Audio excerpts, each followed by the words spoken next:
Dan dalam sekejap, dia sepertinya mendengar retakan yang jelas dan merdu. Segera mengikuti, arus panas itu dengan cepat menghilang, lalu bergabung lagi.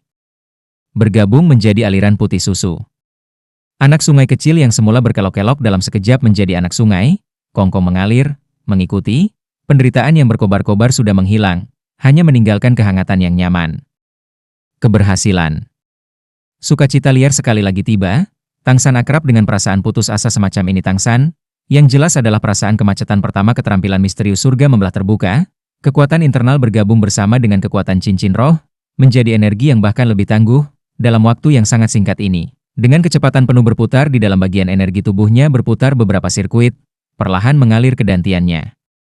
Seperti yang diduga Tangsan, tiba di dunia ini, keterampilan misterius surgawi miliknya hampir membentuk hubungan yang aneh dengan kekuatan roh guru roh. Keterampilan misterius surga setiap tingkatan sesuai dengan gelar Master Roh. Mendapatkan cincin roh pertama ini, dia akhirnya menerobos hambatan keterampilan surga misterius tingkat pertama. Tentu saja, kekuatannya saat ini sama sekali tidak sesederhana hanya keterampilan misterius surga yang memasuki tingkat kedua, dia masih memiliki kekuatan roh yang tidak terkait dengan sekte Tang, serta kemampuan yang dihasilkan oleh cincin roh pertama. Menyerap cincin roh menghasilkan semacam perasaan jernih yang tidak mungkin diungkapkan dengan kata-kata. Seperti melayang ke sana kemari di awan yang tidak terkena gravitasi, juga seperti memasuki puncak kebahagiaan yang ekstrim. Di sekujur tubuhnya, 36.000 pori-pori tanpa kecuali terbuka lebar. Dengan rakus menghirup udara yang indah, perubahan mendasar telah membuat perubahan luar biasa terjadi pada tubuh Tangsan. Tangsan sebanyak mungkin menenangkan hatinya yang bersemangat. Keterampilan misterius surga di bawah bantuan cincin roh yang menerobos menginformasikan arah perkembangan masa depannya. Dia tahu, terlepas dari bagaimana hidupnya di dunia ini, dia mungkin tidak dapat berpisah dari semangat lagi. Kekuatan roh persis kekuatan internal keterampilan misterius surga, kekuatan internal juga persis kekuatan roh. Takdirnya adalah berjalan di jalur Master Roh. Tentu saja, dia akan diklasifikasikan sebagai Master Roh Sekte Tang. Tepat ketika Tangsan perlahan membuka kedua matanya, langit sudah terang, hari baru membawa vitalitas yang kuat yang tampaknya memanggil tubuhnya. Tangsan menundukkan kepalanya untuk melihat dirinya sendiri. Dia menemukan, tubuhnya karena mendapatkan cincin roh juga sepertinya agak berubah. Perawakannya yang awalnya kurus dan kecil tampaknya tumbuh sedikit lebih tinggi. Bahunya juga agak lebih lebar. Di kulitnya bahkan ada lapisan kilau seperti batu giok. Di antara gerakan tubuh, yang dipenuhi dengan kekuatan, dia memiliki perasaan nyaman yang luas. Tidak membutuhkan eksperimen yang melelahkan, dia tahu bahwa tidak hanya kekuatan batinnya yang menembus kemacetan, semua bagian dari fungsi tubuhnya juga telah meningkat secara substansial di bawah pengaruh mendapatkan cincin roh ular datura 100 tahun. Guru. Sadar kembali, Tangsan pertama-tama memikirkan Grandmaster. Dia sangat ingin memberitahu Grandmaster bahwa prinsip mimikri monster roh Grandmaster berhasil. Seluruh proses penggabungan, meski juga menanggung derita yang tidak sedikit, tanpa ada perasaan konflik. Tepat ketika tatapannya menemukan Grandmaster, dia tidak bisa membantu tetapi sangat terkejut. Grandmaster tergeletak di tanah, tubuhnya tampak kaku, tidak bergerak. Di sekelilingnya dan Grandmaster, bubuk realgar mengelilingi mereka dalam lingkaran, situasinya sama dengan tempat perkemahan mereka sebelumnya. Guru, apa yang terjadi? Tangsan di dalam hatinya sangat khawatir, buru-buru berdiri, datang ke sisi Grandmaster, membantu tubuhnya berdiri. Melihat wajah Grandmaster, Tangsan tanpa sadar berkata, racun. Wajah Grandmaster yang awalnya kaku dikelilingi oleh udara yang menyeramkan, seluruh tubuh sudah terengah-engah, tubuh kaku, sudah kehilangan perasaan. Bagaimana guru bisa diracuni? Mengajukan pertanyaan, Tangsan tiba-tiba merasa tubuh Grandmaster agak tidak normal, dan buru-buru menarik kembali lengan jaket lengan kanannya. Dia melihat lengan kanan Grandmaster membengkak hingga 3 kali lipat dibandingkan normal, kulit meregang kencang dan berubah menjadi ungu cerah. Untungnya ada pita kain yang diikat erat di lengan atasnya, dan jelas Grandmaster membuat tindakan perawatan darurat sendiri setelah diracuni. Meskipun dengan cara ini, dalam keadaan mayoritas racun tidak akan menyebar, tetapi dia masih tidak sadar, orang dapat melihat betapa kuatnya racun ini. Dalam benaknya ada kilatan cahaya, dan Tangsan tiba-tiba mengerti penyebab keracunan Grandmaster. Sebelumnya ketika dia dan Grandmaster melarikan diri dibunuh oleh ular datura, roh Grandmaster Luo Sanpao digigit ular datura, tepatnya digigit di kaki depan kanan Luo Sanpao. Pada saat itu dipanggil kembali oleh Grandmaster dengan sangat cepat. Roh binatang menyatu dengan tuan rumah mereka. Meskipun roh binatang Grandmaster adalah variasi, masih seperti itu. Roh diracuni. Apakah setara dengan Hosti yang juga diracuni? Tetapi Grandmaster dengan sepenuh hati membantunya dalam menyerap cincin roh, terlepas dari keamanannya sendiri, menunggu sampai dia memasuki kondisi kultivasi sampai kekuatan rohnya tidak dapat menahan racun, sehingga racun menyebar. Secara komparatif, dalam hal ini, roh alat memiliki keuntungan, roh alat yang terkontaminasi oleh racun tidak akan mempengaruhi tubuh inang. Untungnya, Grandmaster menghentikan penyebaran racun, kalau tidak, saya juga tidak akan punya sarana. Setelah Tang San merasakan kekuatan denyut nadi di tangan kiri Grandmaster, diam-diam dia menghela napas. Racun itu belum menyerang jantungnya, masih ada waktu untuk menyelamatkannya. Berasal dari sekte Tang, tentang cara menangani luka beracun, Tang San sangat jelas. Saat ini, dia tidak dapat menggunakan api apakah itu bisa menarik makhluk roh atau tidak. Dengan sangat cepat mengumpulkan beberapa ranting kering dan daun dari sekitarnya, menggunakan obor untuk menyalakan tumpukan, kemudian segera merobek lengan kanan Grandmaster, menggunakan pendek. Pedang yang diberikan Grandmaster padanya untuk menggali lubang di tanah, kemudian menuangkan air bersih, dan membersihkan bilah pedang. Api unggun berangsur-angsur berkembang. Setelah Tang San berulang kali memanggang pedang pendek di atas api, menyeret tubuh Grandmaster ke sisi lubang kecil, membiarkan tangan kanannya menggantung di dalam. Menarik napas dalam-dalam, Tang San membalikkan pergelangan tangan, dalam 3 sayatan berturut-turut, secara terpisah membatasi titik nadi Grandmaster, lekukan lengan dan ketiak. Tiba-tiba, 3 aliran darah ungu kehitaman membawa bau yang menyengat dengan sedikit aroma teh muncrat, seperti 3 anak sungai yang mengalir ke lubang kecil yang telah digali sebelumnya. Satu tangan Tang San menekan dada Grandmaster, mendorong kekuatan internal skill Mysterious Seven yang baru saja dipromosikan, tangan kirinya pada titik-titik berturut-turut menyegel 4 saluran energi di dada Grandmaster, mencegah uap beracun menyebar. Bersamaan dengan itu tangan kanannya mulai meremas dada Grandmaster, mengandalkan kekuatan internal untuk mendorong gerakan ki dan darah di tubuh Grandmaster. Perlahan menekan racun ke satu tempat. Keterampilan misterius surga dapat dianggap sebagai metode inti kekuatan batin tertinggi sekte Tang, dengan sendirinya memiliki efek yang sangat kuat untuk menghilangkan racun, dan itu pasti bukan hanya kekuatan internal yang kejam. Sangat indah, seutas benang menembus ke dalam tubuh Grandmaster, memastikan tidak meninggalkan benih masalah di masa depan. Melepas jaket Grandmaster, Tang San dengan cermat mengamati ki gelap di sekitar tubuh Grandmaster.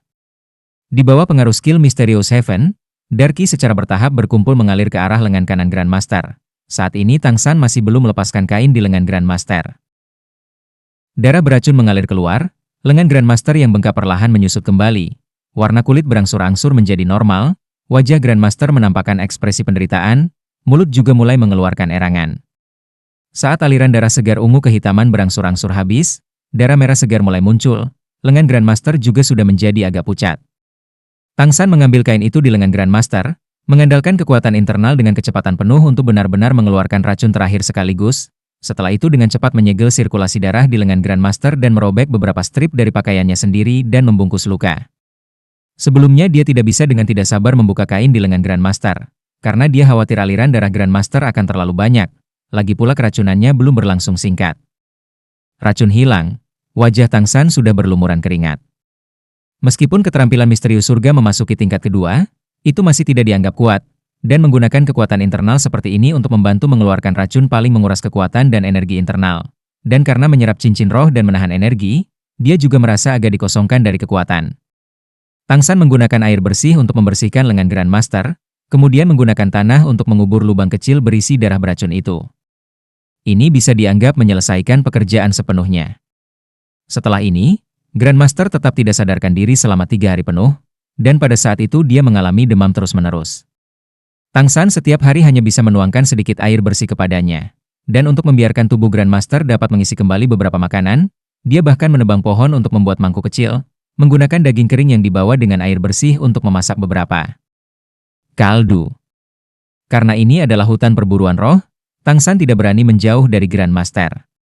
Untungnya, keberuntungan mereka bisa dibilang lumayan. Meskipun sesekali makhluk roh lewat, sebagian besar adalah makhluk roh 10 tahun, dan sifat agresif mereka juga tidak terlalu kuat, dan tentu saja tidak membawa masalah apapun ke Tang San. Bagaimana saya bisa seperti ini? Tepat ketika Grandmaster sadar kembali, hari sudah siang pada hari keempat. Tubuh kekosongannya tidak bisa mengeluarkan sedikit pun kekuatan, Grandmaster hanya menemukan di hadapannya kabur, perasaan bumi berputar di langit membuatnya tidak dapat menemukan arah, bahkan mengangkat tangannya berat. Guru, Anda sadar. Tang San yang kagum bergerak lebih dekat ke sisi Grandmaster, kekuatan internal terlatih yang tepat ditransmisikan ke tubuh Grandmaster. Di bawah bantuan skill Mysterious Heaven, vitalitas Grandmaster sedikit meningkat, mata juga akhirnya secara bertahap fokus. Little Sun, aku masih hidup? Grandmaster heran melihat Tang San di sebelahnya. Tang San mengangguk, berkata, Guru, Anda hidup dengan sangat baik. Hanya kali ini mungkin harus istirahat untuk waktu yang lama. Grandmaster menoleh dengan susah payah, melihat lengan kanannya, kamu menyelamatkanku. Tang San menggaruk kepalanya, berkata, ketika saya masih kecil, ayah kecil mengajari saya metode sederhana untuk menangani luka beracun, jadi ketika saya melihat Anda tidak sadarkan diri, saya hanya bisa mencobanya. Mencoba sekali setelah semua memiliki kesempatan, mengobati kuda mati seolah-olah masih hidup. Nakal, kamu menyebut guru sebagai kuda? Grandmaster memasang sedikit ekspresi tersenyum. Tentu saja, dengan wajah aslinya yang kaku ditambahkan kepucat saat ini, ekspresi senyumnya ini bahkan lebih tidak sedap dipandang daripada menangis. Hidup selalu adalah hal yang mulia, bahkan jika itu adalah hal yang ambisius dan bangga sepanjang hidupnya yang berkontribusi pada penelitian roh Grandmaster, dia juga tidak terkecuali. Tang San tertawa, berkata, Guru, istirahat dulu, saya akan beri kamu kaldu panas. Anda bangun, kemudian istirahat lagi beberapa jam dan Anda bisa makan jatah kering. Kami pada jam-jam awal harus meninggalkan hutan perburuan roh, lingkungan di sini terlalu kurang, dan udaranya juga relatif lembab, berbahaya bagi pemulihan luka Anda. Grandmaster sepertinya tiba-tiba memikirkan sesuatu. Little Sun, apakah kamu berhasil? Bagi Grandmaster, teori penelitiannya bahkan lebih penting daripada kehidupan. Tang San berkata sambil tersenyum kecil, Guru, harap tenang. Saya berhasil. Lihat. Saat berbicara, Tang San mengangkat tangan kanannya, cahaya putih samar melayang sekarang di permukaan kulitnya, segera setelah itu, rumput biru perak berwarna biru tua memadati dari tengah telapak tangan. Lingkaran cahaya kuning yang berbeda naik dari kaki bawah, berpusat pada tubuh saat melayang ke atas dan ke bawah. Tepatnya karakteristik luar biasa dari Master Roh Cincin pertama. Lebar rumput biru perak sebelumnya tidak mencapai setengah jari, tapi lebar rumput biru perak saat ini sudah menjadi 3 jari. Bilah rumput dibandingkan sebelumnya juga beberapa kali lebih tebal, dengan pola urat yang aneh. Menghitung 10 rumput perak biru dengan kecepatan kilat tersebar di sekeliling, ujung bilah rumput terangkat, seperti 10 ular datura ekstra yang berburu di mana-mana. Rerumputan biru perak sama sekali tidak memiliki bau ular datura, tetapi hanya memiliki aroma teh yang samar, aroma memabukkan yang penuh dengan bahaya. Di mata Grandmaster berkedip cahaya yang sangat terharu, dan dengan susah payah menahan kegembiraan, dia berkata, bagaimana ketangguhannya? Melihat itu percaya, jadi Tang San menjawab Grandmaster dengan tindakan.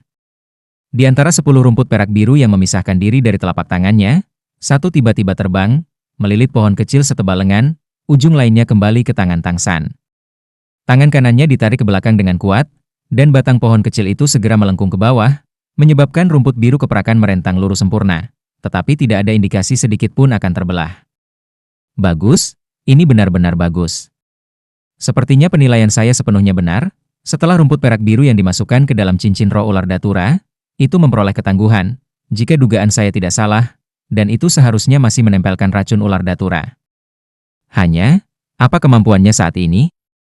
Roh setelah mendapatkan cincin roh, semua kemampuan harus menjalani proses variasi untuk berkembang.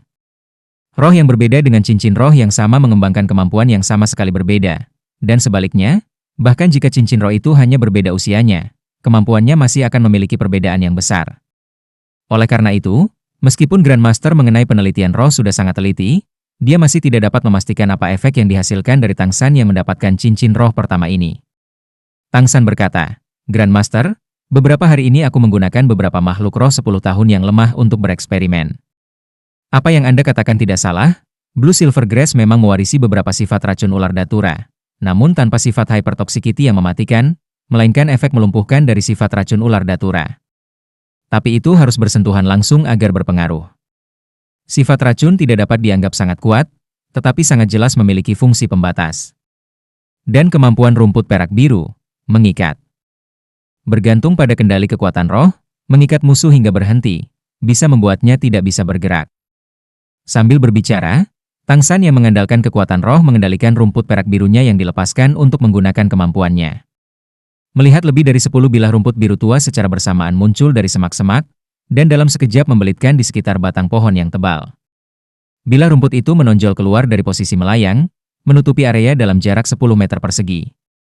Berada dalam kisaran ini, seseorang pada dasarnya tidak memiliki kemampuan untuk menghindar.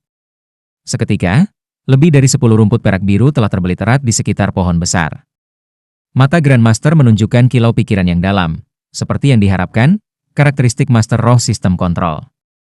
Jika Anda bisa memiliki serangan yang kuat bersamaan dengan Anda, efek roh Anda dapat dikembangkan dengan lebih jelas. Apa yang disebut Master Roh Sistem Kontrol, hanyalah mengendalikan tindakan lawan. Efek kemampuan mengikat ini seperti itu.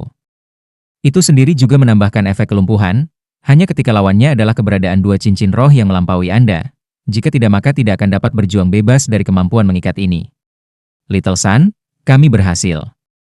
Berbicara tentang roh, Grandmaster pada awalnya tidak seperti orang yang terluka parah. Kedua matanya memancarkan kekuatan, nadanya sangat bersemangat. Karakteristik terbesar dari kemampuan rumput perak biru ini adalah sifatnya yang tidak terduga. Dalam tes Tang San, dalam jarak 50 meter dia bisa mengendalikan rumput perak biru untuk menyerang dari mana saja. Tidak bisa dilindungi.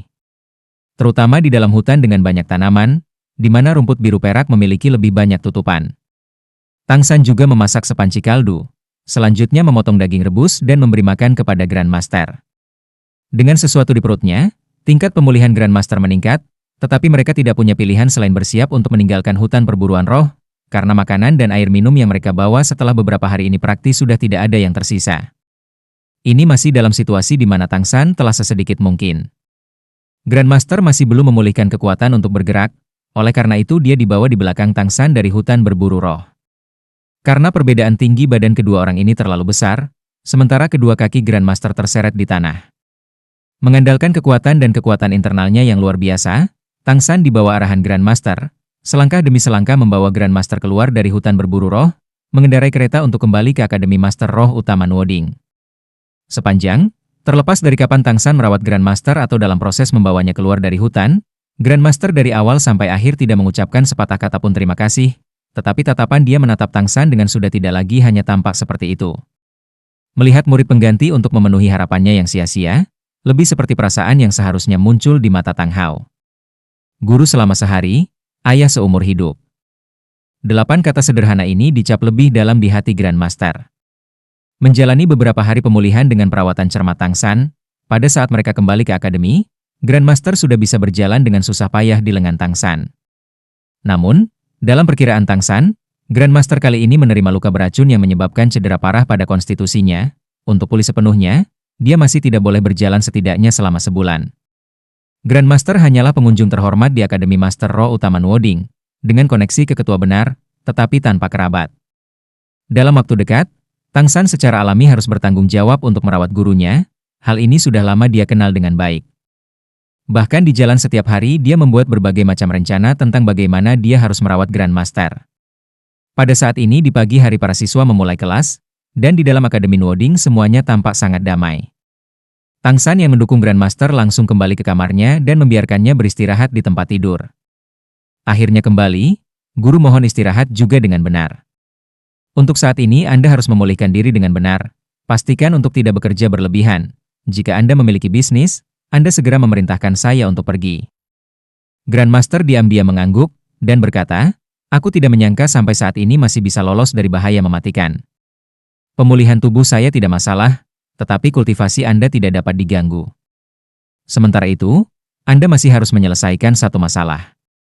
Little Sun, ambil dari rak buku di sebelah kiri Anda di baris ketiga buku kedua dari kiri dan berikan padaku. Baik. Tang San menurut instruksi Grandmaster mengeluarkan sebuah buku tebal, yang mengejutkannya adalah judul buku tersebut. Grandmaster tanpa mengambil buku dari tangannya berkata, di buku ini terekam beberapa penelitian saya tentang budidaya kekuatan roh. Meskipun kekuatan roh dikembangkan dengan meditasi yang mengedarkan kekuatan roh itu sendiri, di antara teknik-teknik ini sangat banyak. Rute pergerakan seperti apa yang umumnya mudah untuk meningkatkan kekuatan, jenis roh apa dalam keadaan seperti apa yang paling cocok untuk kultivasi, semua detail dicatat di sini.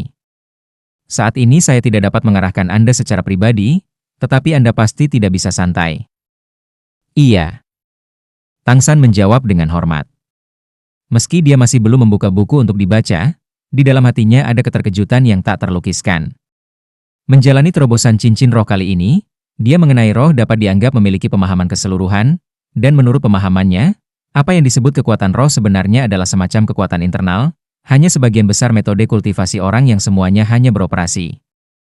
Mereka tanpa pola. Tang San memiliki metode budidaya keterampilan misterius surga, di masa depan tingkat budidaya pasti akan lebih baik daripada mayoritas master roh. Tapi mendengar apa yang dikatakan Grand Master, dia yang mempelajari metode kultivasi, seharusnya mirip dengan menumbuhkan jalur sirkulasi kekuatan internal. Mampu meneliti satu langkah ini, berapa banyak usaha yang harus dikeluarkan Grand Master? Orang harus tahu, keterampilan misterius surga akan menjadi hasil dari generasi leluhur sekte Tang yang tak terhitung jumlahnya yang menumpahkan darah hati mereka untuk pengalaman. Grand Master hanya satu orang. Selain itu, kamu sekarang pergi ke Spirit Hall Kota Nuoding. Di jalan, tanyakan siapapun lokasinya, karena lokasinya dekat dengan pusat kota. Anda pergi ke sana untuk melakukan autentikasi Master Roh, itu menguji kondisi kekuatan roh Anda, dan sebagai tambahan itu juga dihitung sebagai pendaftaran Spirit Hall resmi. Jadi setelah itu Anda dapat menerima gaji setiap bulan. Anda tidak perlu terus menjadi siswa yang bekerja. Tang San dengan hati-hati meletakkan buku yang diberikan Grand Master padanya di dalam 24 Moonlit Briefcase. Dia tidak tahu terbuat dari apa 24 Moonlit Briefcase itu, tetapi memiliki elastisitas yang sangat kuat dan lentur. Dengan ukuran terkecil, Tang San dengan perawakan anak seperti ini bisa mengikatnya di pinggang. Tetapi jika diperpanjang, bahkan jika itu adalah orang kekar dengan 4 chi di pinggangnya, mereka masih bisa membawanya, dan sepanjang lebar sabuk akan jadilah konstan. Saat ini, Tang San mengenakan seragam Akademi Master Roh Utama Nuoding. Di pinggangnya dia juga mengenakan sabuk yang diberikan Grand Master kepadanya. Kekuatan Jing Qishan seluruh orang sudah benar-benar berbeda dari ketika dia tiba di akademi. Hanya apa itu disebut, pakaian membuat pria. Meskipun dia tidak bisa mengatakan dia tampan, terlihat rapi dan rapi tetap memberi orang perasaan yang agak segar dan sejuk. Guru, istirahat dulu sebentar, saya akan pergi. Siang hari aku akan kembali dan membawakanmu makanan. Meninggalkan kamar Grand Master, Tang San baru saja mendengar bel berbunyi di akhir kelas. Periode kelas Master Roh Utama Nuoding sama sekali tidak lama, dan sampai kelas siang masih ada setengah jam istirahat untuk makan. Karena kebetulan kelasnya sudah berakhir, Tang San memutuskan untuk kembali ke asrama dan menyapa teman sekamarnya, memberitahu mereka bahwa dia telah kembali dan akan keluar lagi. Tapi, tepat ketika dia kembali ke asrama, dia terkejut menemukan bahwa di dalam asrama itu benar-benar kosong, tanpa bayangan seseorang. Tempat tidurnya masih sama seperti saat dia pergi. Disatukan dengan tempat tidur Xiao Wu, bagian tengahnya dipisahkan oleh buntalan kain. Tidak ada yang kembali setelah kelas? Tang San tidak bisa membantu tetapi dalam hatinya merasa curiga. Berbalik dan meninggalkan asrama, melangkah ke lapangan olahraga. Tepat di depan gedung sekolah, para siswa berjalan berdua dan bertiga menuju asrama. Tepat ketika Tang San bersiap untuk pertama kali pergi ke Aula Roh untuk menjalani autentikasi Master Roh seperti yang diperintahkan Grand Master, samar-samar dia mendengar di antara mereka yang dibandingkan dengannya yang ditandai sebagai siswa atas seolah-olah mengucapkan dua kata, siswa yang bekerja. Dengan tergesa-gesa memusatkan perhatian, melalui kekuatan internal dia membedakan sumber dan mendengarkan dengan penuh perhatian isi percakapan mereka. Para siswa yang bekerja itu benar-benar melebih-lebihkan diri mereka sendiri, untuk benar-benar menantang bos tahun ke-6, Xiao. Saya memperkirakan di kelas besok akan sulit untuk melihat bayangan siswa yang bekerja. Masih tidak tahu, siswa yang bekerja berani menantang Little Overlord Akademi kami juga dengan sedikit bergantung pada, kata mereka, siswa baru tahun pertama yang bekerja, seorang gadis kecil yang sangat galak. Semua siswa yang bekerja memanggilnya Xiao Wujie. Masalah kali ini sepertinya dia mengambil inisiatif untuk memprovokasi. Kali ini taruhan mereka juga sangat mencukupi. Jika bos Xiao menang, kemudian dia memiliki semua siswa yang bekerja sebagai anjingnya. Dan jika siswa yang bekerja menang di sini, maka setelah itu Xiao Wujie adalah Xiao Wujie dari seluruh akademi kami. Para siswa yang bekerja ini pasti mendekati kematian. Dalam hal apa seorang gadis kecil tahun pertama bisa menjadi galak. Bos Xiao adalah salah satu dari sedikit di antara siswa 6 tahun akademi kami yang telah mencapai alam Master Roh. Sepertinya Bos Xiao nanti akan memiliki satu pak pelayan. Mendengar kata-kata siswa kelas yang lebih tinggi, hati Tang San segera menegang. Meskipun dia belum lama mengenal Xiao Wu, tentang sifat Xiao Wu, dia masih memiliki pemahaman tertentu. Temperamen yang terlihat seperti gadis kecil yang cantik dan lembut ini sama sekali tidak selembut dan selembut penampilannya. Sebaliknya agak kasar dan tidak masuk akal.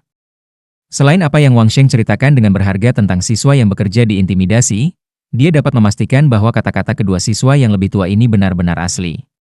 Tang San juga adalah salah satu siswa yang bekerja. Dia tentu saja tidak bisa melihat teman sekamarnya diintimidasi. Dua senior, bolehkah seseorang bertanya di mana Bos Xiao dan siswa yang bekerja itu? Tang San menyapa kedua siswa itu. Kedua siswa itu jelas tercengang sesaat, dan siswa senior sisi kiri berkata, "Apa? Little Junior, kamu juga ingin ikut campur? Bos Xiao memiliki cukup tenaga kerja. Dengan penampilan Anda harus menjadi tahun kedua atau ketiga. Saya menyarankan Anda untuk tetap pergi. Terluka secara tidak sengaja bisa berdampak buruk." Dari pakaian Tang San yang rapi dan yang terlihat seperti sabuk berkualitas tinggi di pinggangnya, kedua siswa itu jelas tidak dapat menebak status muridnya yang bekerja. "Senior, saya hanya ingin melihat-lihat dari kejauhan." Tang San secara alami tidak dapat menjelaskan bahwa dia adalah bagian dari siswa yang bekerja. Mereka harus berduel di hutan di gunung di belakang akademi. Mendapatkan informasi yang akurat, Tang San pergi, berlari menuju sisi belakang akademi. Apa yang disebut gunung di belakang akademi pasti bukan di dalam akademi Nuoding. Tepat di luar gerbang belakang akademi adalah bukit kecil, selain akademi. Tang San tidak melihat siapapun di sekitar. Jadi dia segera meluncurkan Ghost Shadow Perplexing Trace dan berlari keluar menuju bukit. Hutannya sangat sunyi, tetapi sama sekali tidak tenang. Sebaliknya suasana pedang terhunus dan busur melengkung. Selain Tang San, semua siswa yang bekerja berdiri di belakang Xiao Wu, dan menghadap mereka semua diberitahu lebih dari 20 siswa kelas yang lebih tinggi terbentuk dalam barisan. Dipimpin oleh satu orang yang mengenakan seragam Akademi Master Roh Utama Nuoding, bertubuh besar tinggi dan lurus, meskipun wajahnya tetap kekanak-kanakan, dia sudah memiliki penampilan yang agak dewasa. Sepertinya di tubuh dia setidaknya setengah lagi lebih besar jika dibandingkan dengan Xiao Wu. Fitur-fiturnya juga dianggap tampan dan bersemangat. Hanya ekspresi menghina dan menghina di wajahnya yang menyabotase harmoni. "Gadis kecil, sekarang ini masih ada waktu bagimu untuk bertobat. Tentu saja, saya tidak keberatan memiliki kelinci peliharaan." "Rohmu kelinci? Bukan begitu." Ekspresi Xiao Wu tidak kehilangan sedikit pun ke sisi yang berlawanan dan sama-sama menghina. Hanya penghinaannya yang secara harmonis mengatur wajahnya yang lembut dan cerah untuk entah bagaimana memiliki penampilan yang lucu, menunjuk ke sisi yang berlawanan sambil berkata, "Bos Xiao, kamu takut?" "Takut setelah itu menjadi adik laki-laki saya." "Haha." Bos Xiao berpura-pura tertawa terbahak-bahak. "Bagaimana saya bisa takut?" Saya berkata, "Wang Sheng, apakah Anda semua siswa yang bekerja kehilangan akal sehat Anda untuk benar-benar menemukan gadis kecil semacam ini untuk memicu pertengkaran dengan saya?" Sangat lucu. "Gadis kecil, kamu masih belum bertanya siapa aku, Bos Xiao. Di kota Nuoding ini, jika saya berjalan dari timur ke barat tidak ada orang yang berani menghalangi saya, apalagi akademi ini."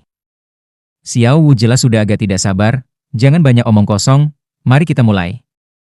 Anda mengatakan bagaimana kami bertarung." Mata Bos Xiao menyipit, menunjukkan ekspresi yang agak jahat. "Yakinlah, saya tidak akan mengganggumu. Bukankah Anda memiliki 10 orang di sini? Maka kami juga hanya akan menggunakan 10 orang. Mengirim secara bergiliran, yang dikirim hanya perlu menang, lalu bisa terus melawan lawan berikutnya. Sampai semua orang di satu sisi dikalahkan.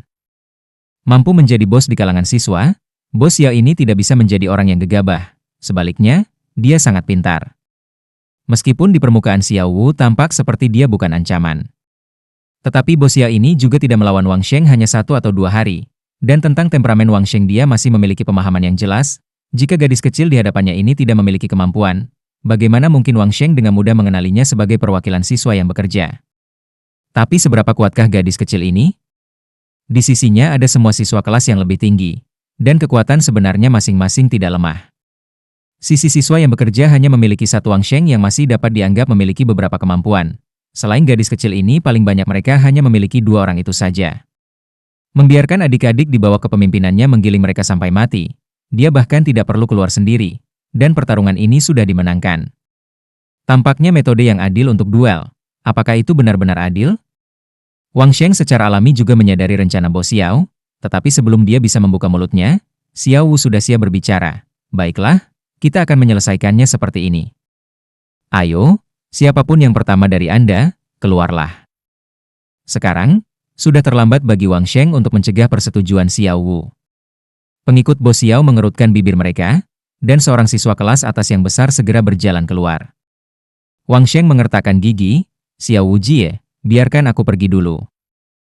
Dia secara alami akrab dengan siswa kelas yang lebih tinggi ini di sisi lain.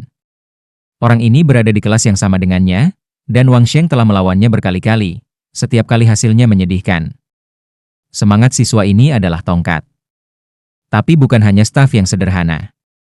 Xiao Wu tampak sangat seperti pemimpin kakak perempuan, mengangguk, menyetujui permintaan Wang Sheng. Wang Sheng menarik napas dalam-dalam, melangkah di antara kedua sisi. Liu Long, ayo. Di tangan Liu Long, cahaya kuning cemerlang bersinar, dan tongkat setinggi 2 meter mengedipkan mata kegenggamannya. Lawan yang kalah. Wang Sheng, setelah aku mengalahkanmu hari ini, kamu tidak akan berdiri selama berhari-hari, atau namaku bukan Liu. Wang Sheng masih tidak menjawab, tetapi Xiao Wu di belakangnya sudah tersenyum berkata, kalau begitu jika kamu kalah, tidak apa-apa memanggilmu, Dedalu Layu.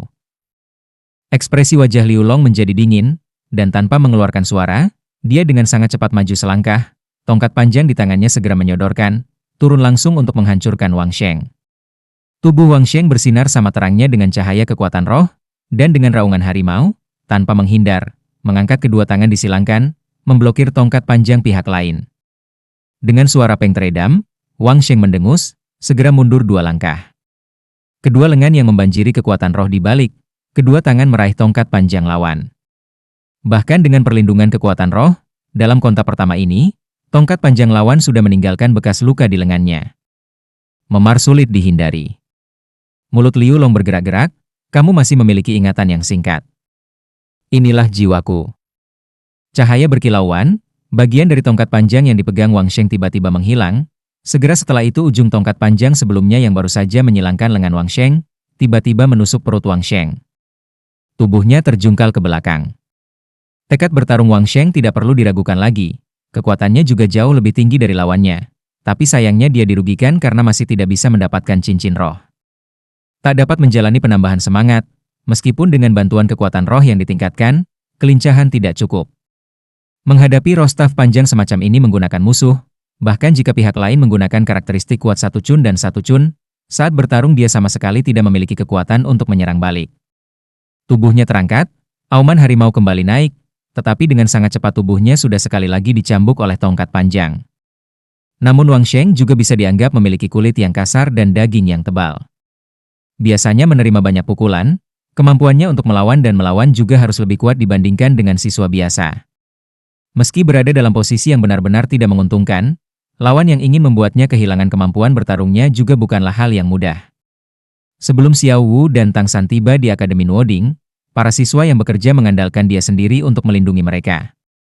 Tanpa sedikit kemampuan, dia akan lama dibully sampai mati oleh orang lain. Wang Sheng masih terlalu impulsif. Dengan konfrontasi frontal, dia tidak bisa mendekati tubuh, dan hanya dengan mendekati tubuh dia bisa mengalahkan lawan. Ketika alis Xiao Wu sangat berkerut, suara rendah tiba-tiba terdengar di telinganya. Memiringkan kepalanya untuk melihat, mata besarnya yang indah tidak bisa membantu tetapi mengungkapkan cahaya terkejut yang menyenangkan. Tang San, kamu kembali. Mencapai sisi Xiao Wu persisnya Tang San, berbalik ke gunung di belakang akademi, dia melihat pemandangan ini di hutan di samping, dan seketika tanpa suara dia diam-diam mencapai sisi Xiao Wu. Karena perawakannya tidak tinggi, tidak ada orang di pihak Bos Xiao yang memperhatikan penampilannya. Tang San memandang Xiao Wu, berpikir untuk mengatakan sesuatu, tetapi menahan diri. Xiao Wu menangkap ekspresinya ingin mengatakan sesuatu tetapi berhenti. Apa? Mau bilang aku juga impulsif? Tang San menggelengkan kepalanya, berkata, kami sebagai siswa yang bekerja tidak dapat selalu diganggu oleh orang, dan cara bertarung dengan bos siswa ini juga harus dianggap sebagai satu upaya yang selalu diselesaikan. Anda bertindak dengan benar. Hanya saja, Anda harus menunggu hingga kembali sebelum mengajukan tantangan kepada mereka. Dengan cara ini, kepastiannya juga sedikit lebih besar.